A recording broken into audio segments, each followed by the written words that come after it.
आज आम्ही तेंडोली गावातील आणि मडगाव महसूल मंडळातील शेतकऱ्यांना घेऊन विमा कंपनीला घेराव घालण्याचा कालच इशारा दिला होता।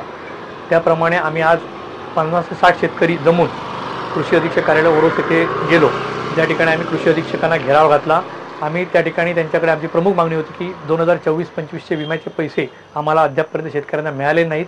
त्या पैशासंदर्भात राज्य शासनाने आणि केंद्र सरकारने आपले पैसे हिश्श्याचे पैसे भरले नव्हते असे सुद्धा आम्हाला समजलं।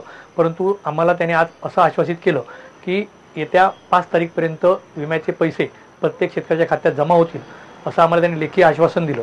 तत्पूर्वी या विमा कंपनीकडे विम्याचे पैसे मिळण्यासंदर्भात जिल्ह्यामध्ये एका कमिटीमध्ये आपले सन्माननीय पालकमंत्री नितेश राणे साहेब यांनी सुद्धा बैठक आयोजित केली होती।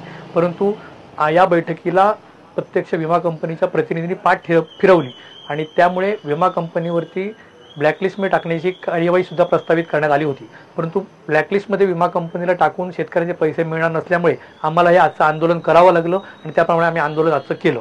आणि त्या ठिकाणी आम्हाला आज लेखी आश्वासन नाईक नवरे मॅडमनी दिलेलं आहे। त्यांनी विमा कंपनीशी संपर्क साधला, आयुक्तालयाशी संपर्क साधला आणि तो संपर्क साधल्यानंतर त्याने आम्हाला लेखी आश्वासन दिले की येत्या 5 ऑक्टोबरपर्यंत प्रत्येक शेतकऱ्याच्या खात्यामध्ये विम्याचे पैसे जमा होतील।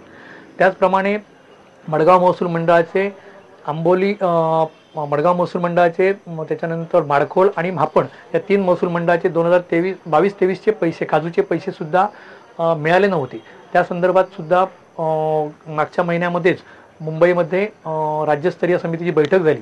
त्या बैठकीमध्ये प्रत्यक्ष राज्यस्तरीय समितीने रिलायन्स कंपनीला आदेश काढलेला आहे की ह्या शेतकऱ्यांचे पैसे तात्काळ जमा करावेत आणि त्या संदर्भात सुद्धा पाठपुरावा करू असं आम्हाला लेखी कृषी विभागाने सांगितलेलं आहे आणि ते सुद्धा पैसे आमचे लवकरात लवकर मिळतील असं आम्हाला त्याला आश्वासन दिलं आहे। त्यामुळे आजचा घेराव आंदोलन आम्ही मागे घेतलेलं आहे। परंतु जर त्यांनी येत्या 5 ऑक्टोबरपर्यंत शेतकऱ्यांच्या खात्यात पैसे जमा नाही झाले तर याच्यापेक्षा सुद्धा मोठं तीव्र आंदोलन आम्ही करणार आहोत आणि त्याला सर्वस्वी जबाबदार प्रशासन आणि कृषी विभाग राहील असं आम्ही त्यांना सांगितलेलं आहे।